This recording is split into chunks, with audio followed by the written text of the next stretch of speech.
Welcome back. It is Tuesday. We are 6 days into this year, and we're going to chat about how to sell your doll collection and the things that you should be thinking about when you are trying to figure out who you want to sell your collection to or what you're planning to do with your collection when you're ready to move it on to the next person. So, if you are the collector, my biggest things for you, my biggest tips for you, the collector, is to have yourself a little box where you are able to identify your dolls. And the more provenance you have to that doll, and provenance means the history of the doll. So if you are the collector who is going to be selling your collection, um, make yourself a little box with note cards and try to figure out what dolls you have, which ones you're ready to give up now, which ones you still want to keep and hold on to, and what is it that you want for your dolls, right? So, the easiest and the most profitable way to move your dolls is to sell them yourself. And that that will give you all the money, all the return on your investment. So for example, if I bought an antique doll and bought her back in the 80s or whatever, and I've had her in my collection for 20, 30 years, the probability that that doll went up in value is pretty high as long as she's an antique and um, not like a mass produced doll. Um, so you may be able to now at this point, get 100, 200 bucks for her. And that is something that you can do by listing her yourself. So some of the things to consider are, what platform are you going to be working with? If you are somebody that's brand new, that has never done, say, eBay or Etsy or any of those platforms, then the first thing you need to do is actually join the platform, create an account so that you can sell your item. And I know a lot of people are very concerned about scams that happen on eBay, and it's one of the deterring factors. And if you're brand new to the platform, then I would not put my expensive dolls there if you're brand new. Now, if you have an established account, that's a little bit different because you've already had a history with the platform. You kind of know some of the background to the platform. You may know how to, you know, you may have been a shopper for a long time and now you're just ready to sell your own items. And so, some of the things to consider there are, if you have $100 doll, just know that there's fees associated with that doll. So if you're selling her for $100, you're talking about, eBay has about a 13% fee. Then you have your shipping fee. Then you have your advertising fee because you need to advertise your dolls unless you have like serious one of a kind dolls that everybody wants, and maybe you don't need to advertise her. But if you are just doing, run of the mill, then you may have to advertise. So there's going to be multiple fees and sections to that. So you'll have to figure out your shipping. You'll have to figure out your packaging when you actually do sell the doll, right? Because um, we need to have all those things set up before we sell the girls.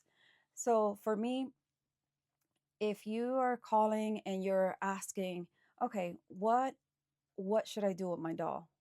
My immediate response is, what is your goal with the doll?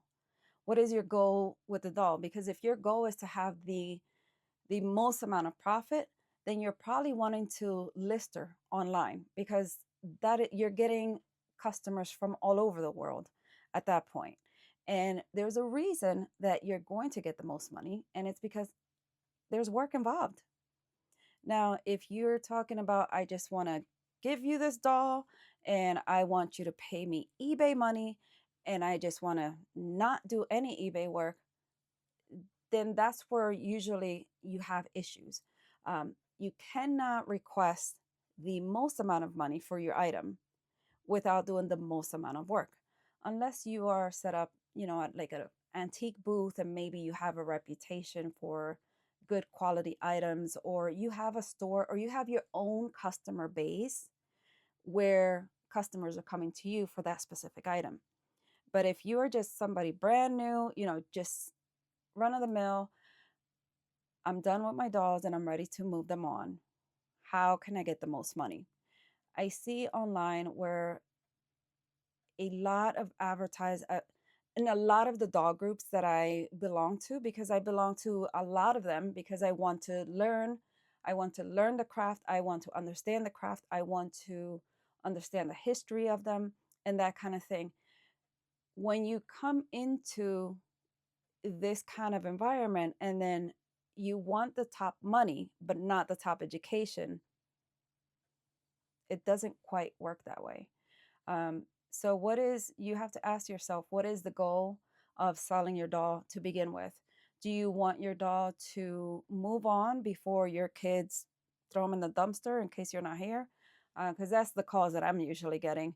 I'm calling to see if you want my dolls because I don't want my kids to throw them away when I'm not here, which breaks my heart because I'm like, why would they throw them in the dumpster? Um, so this is one of the main reasons that I am putting my name out there, because whoever's looking for that dumpster, I want to put a big stop sign right in front of it. Do not throw away the dolls, please. There's many of us that do want them.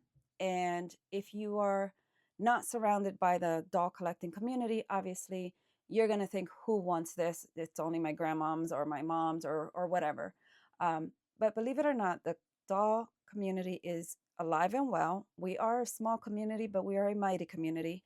And there is a collector to pretty much many of the dolls that you can bring up. Um, so the calls that I immediately answer when it comes to how do I sell my doll, first of all, I don't do like consultations about selling the dolls. But if you're calling me to buy for me to buy your dolls, I will definitely have a conversation with the persons that are calling me. And my biggest questions are always, and this is what you should consider when you're selling your dolls as well. My biggest questions, or my immediate questions, as soon as I get those phone calls, are you the owner of the doll? Do you own it, or is it your mom's, grandmom's, or whatever? Um, an immediate no for me is if the person's like, I'm selling it for Aunt Mary because she needs to just get rid of this stuff. Um, that's an instant no for me. First of all, these are not your dolls. These are Aunt Mary's dolls. I want to talk to Aunt Mary. Is she ready to let go of her girls? Because just because you want somebody else to clean up their house of their collectibles does not give you the right to sell their collectibles. So um, don't call me about Aunt Mary's collection. Aunt Mary has to call me about her collection, and she has to be ready to let go of them. So that's number one.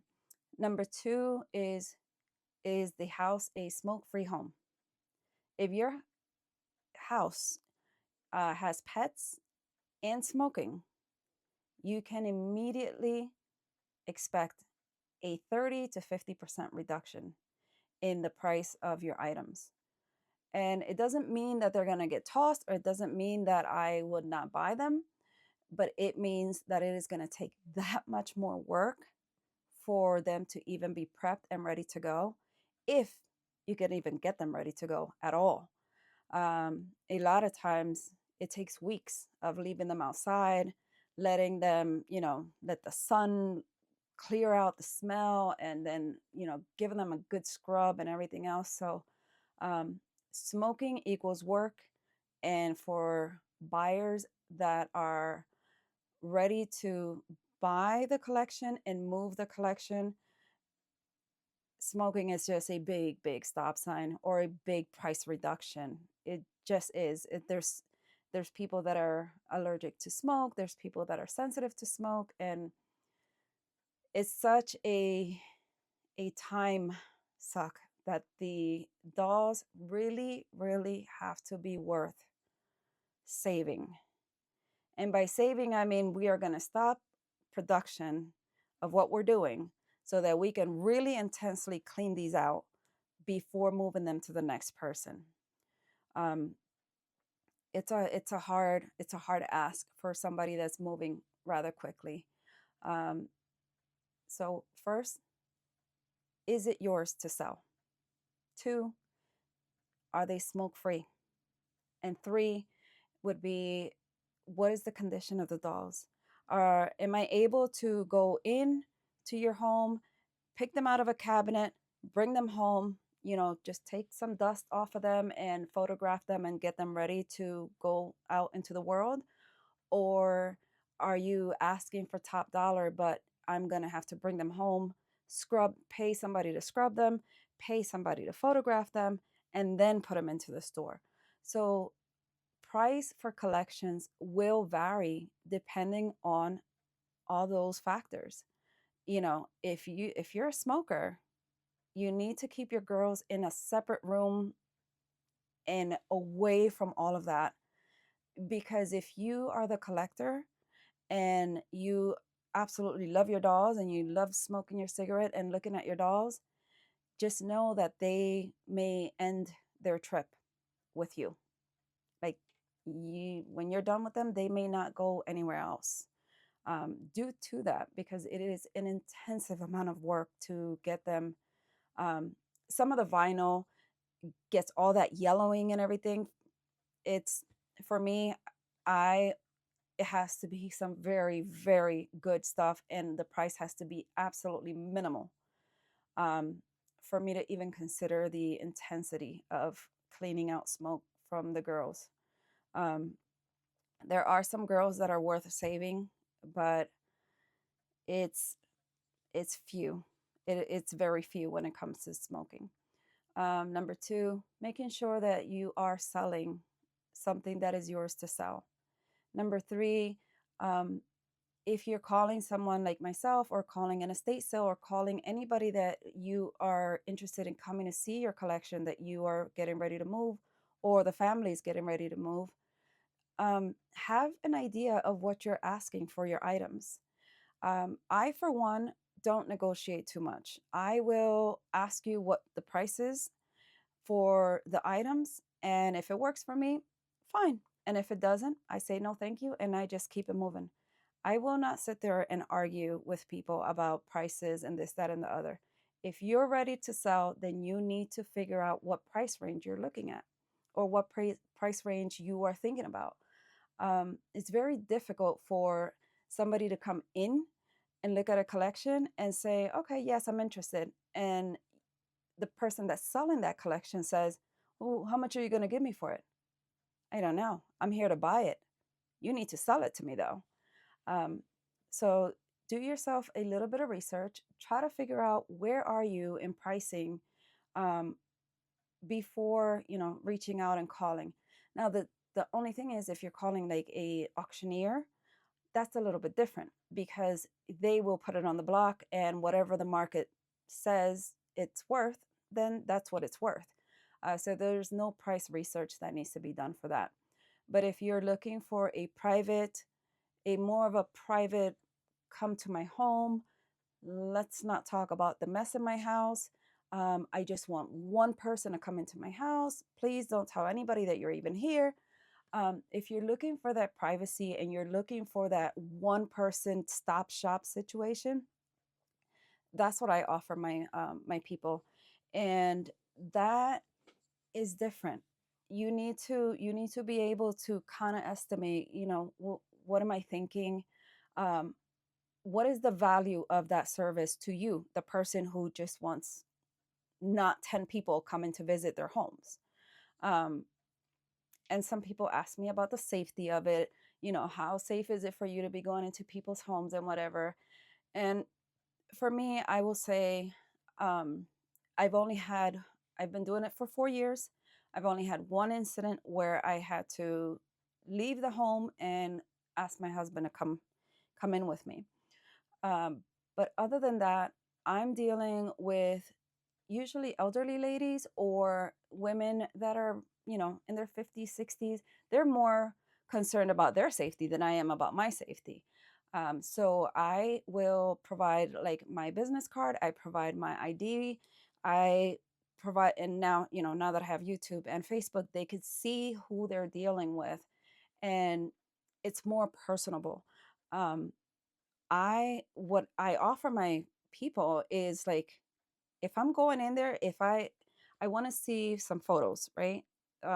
First and foremost, I want to see some photos. I want to see condition of the items. And if I get to the point where I'm like, yes, I want to go visit you, and more than likely I am probably taking the whole collection. At that point, it's more of a personal experience in that I don't care what your house looks like. I am there for the doll, and that's it.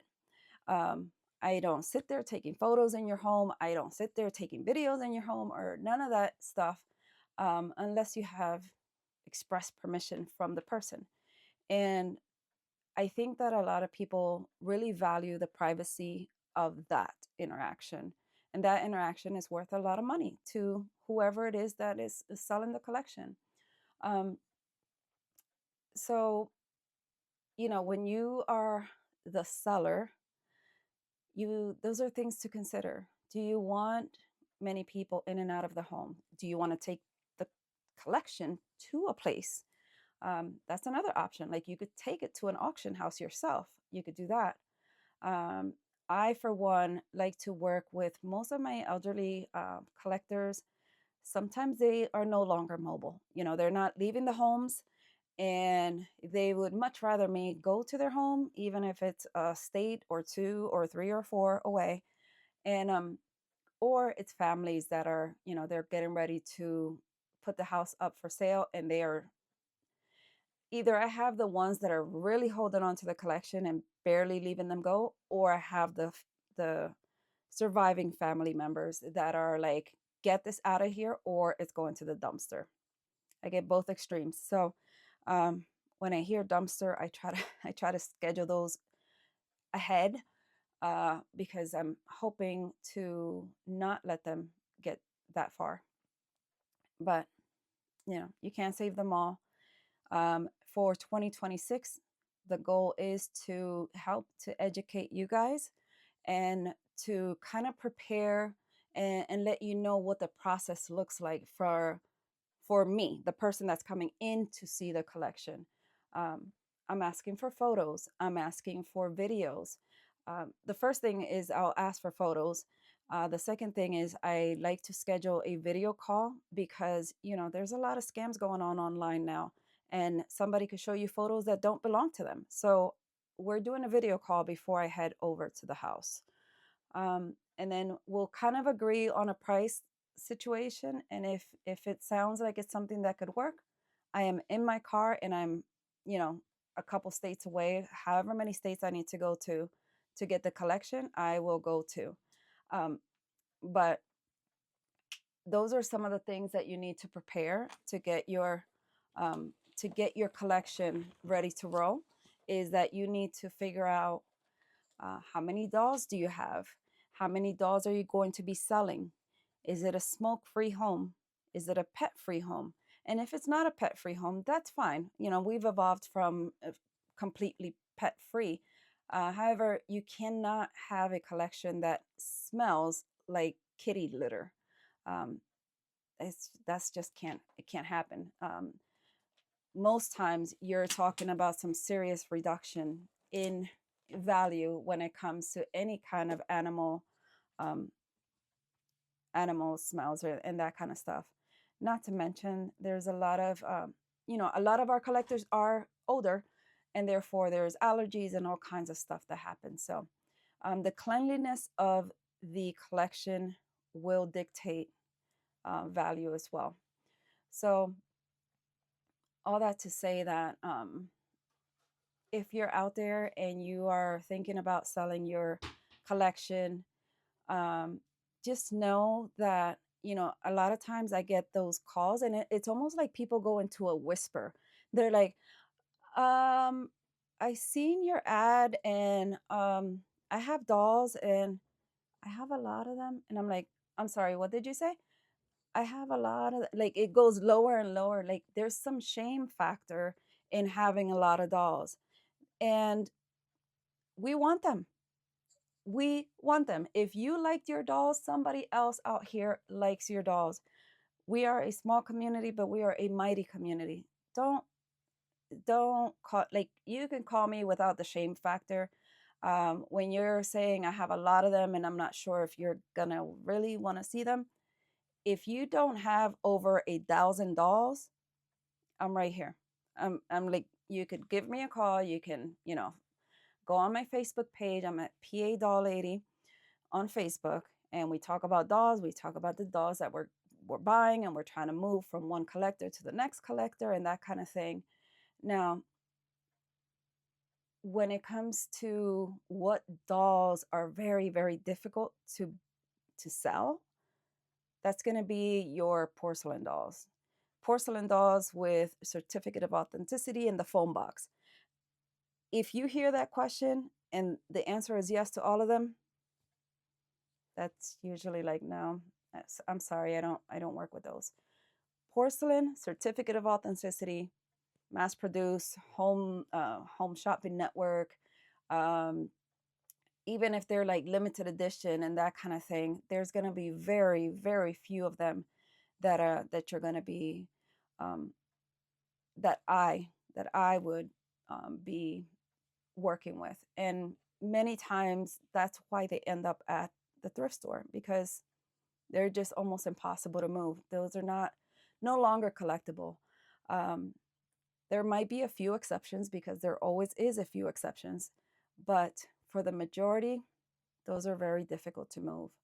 Um, so I think I just rambled on for way longer than I had to, but that's what we do in the doll community. We get excited about dolls, and then we just start talking, and then we just chat for 20 minutes. I have multiple ads going all over the place, and anytime I get a call, it's like, we start whispering, and as soon as we start talking about dolls, they get excited and I get excited, and next thing you know, 20 minutes pass because me and Janet had a great conversation about her childhood memories, and um, whether I buy them or not doesn't matter. I think that we're living in a world where people are getting more and more lonely. Um, and just a voice to voice conversation just is such a little gift that you can give somebody. Um, and I almost think like I hesitated for such a long time to do YouTube, because I'm like, I just talk to my doll friends in person and we don't do this and we don't do that. And I think I tend to forget that a lot of times there's people around the world in different areas that don't have access to some of the groups that I may have and that kind of thing. So I'm here for you, like just chatting about dolls and chatting about how cool they still are, even if other people don't think they are. We don't care what you think. If you don't think they're cool, that's your problem. That's not our problem. We love our girls, and there's a collector for many, many different dolls, from bisque to Barbies to Silkstone to baby dolls to like reborns, you name it. And we're in a group somewhere. So we're here, we're not going anywhere. And those are some of my tips for you if you are getting ready to sell, or if you opened your mom's closet and figured out, holy geez, I didn't know these were here. Some of the things to consider, are they yours to sell? Are you ready to sell them? Um, do they smell like smoke? Do you have photos that you can share to the person you're trying to sell it to? And that kind of stuff. You can find me at the PA Doll Lady on Facebook if you have any questions. Peace.